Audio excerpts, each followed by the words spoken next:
بسم الله. موضوع فيديو النهارده هو ازاي ان انا ازود الجاب ده او اتحكم في الجاب اللي حوالين الاوبجكت بتاعي او البروجكت بتاعي. يعني ده كده بريدج وفي جاب حواليه. طب الجاب ده قيمته كام وليه هو معمول بالطريقه دي او بالشكل ده؟ والجاب ده قيمته كام وليه هو معمول بالطريقه دي او بالشكل ده؟ ديفولت كده لما انا بدخل الكراون بتاعي هلاقي فيه اوفست اريا، تمام، معموله 2.7. خلاص 2.7. طيب ليه بقى هي معموله 2.7؟ خلاص، طبعا هي معموله ديفولت 2.7 لان البير اللي بيعمل رافنج او اللي بيفضي من بره وبيلف من بره بيبقى القطر بتاعه 2 مللي. السبعة من 10 مللي ده اللي هو الخلوص. خلاص، كليرنس لايه؟ لان البير ينزل ويطلع.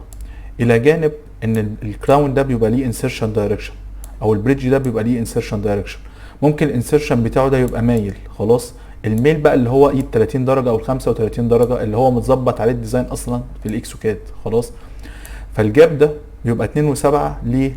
عشان يبتدي يديني سماحيه ان البير ينزل ويطلع، ولو في ميلان او في مناطق الديسك او الاكس الخامس هيميل معايا ما يكسرش معايا فيها البير. خلاص. طيب بعض الحالات زي الفول ارشات، مثلا فول ارش لما بنيجي نعمل ميلنج وفي انسرشن كلهم مثلا بتعمل يونيك انسرشن دايركشن بس بيبقى فيه زاويه ميلان، فالبير انا عايزه ينزل يوصل للفيتنج لاعمق حته جوه في الفيتنج سيرفيس، والى جانب ان هو الديسك هيميل معايا. فانا بالتالي بروح قايل ايه مثلا لما بتكون حاجه فول ارش زي كده، ببتدي ان انا اقول لك زود الجاب ده. ال 2.7 ده ممكن اخليه 3. فانا اول ما اخلي كده 3 عملت صح، بدا ان هو ايه يزود لي الجاب ده 3. طب وايه وراح مرجع لي البريدج في نفس مكانه. يعني ساعات لما انت بتزود الجاب بيبتدي ان هو يغير لي مكانه. طب انا لو لازق البريدج ده كده على الطرف فهيبتدي ان هو الجاب ده اكيد لما انت هتزوده هيخبط في البلوك. عشان كده لما باجي احمل فول ارش او اعمل بريدجات كبيره بعمل ايه؟ بخلي لنفسي خلوص، يعني ما الزقش ان الاوبجكت بتاعي ما يلزقش خالص في الديسك بتاعي من بره. فالجاب ده انا زودته خليته 3. ليه بقى؟ عشان ما يطلعليش رساله او يقول لي مثلا ان البيرز في مناطق مش عارف يوصل لها. فانا لما بزود الجاب ده بيبتدي ان البير تلاقي الكالكوليشن بتاعك بقى اسرع، يعني هتلاقي حتى في الكالكوليشن اسرع، وهتلاقي ما يقوليش رساله ان البير كانت ريتش سام بوزيشن. فده كده انا عرفت ازاي ان انا بتحكم في الجاب وبزوده. طب واحد هيقول لي هو الطبيعي ان انا اخليه كام؟ هو الديفولت بتاعه معمول 2.7.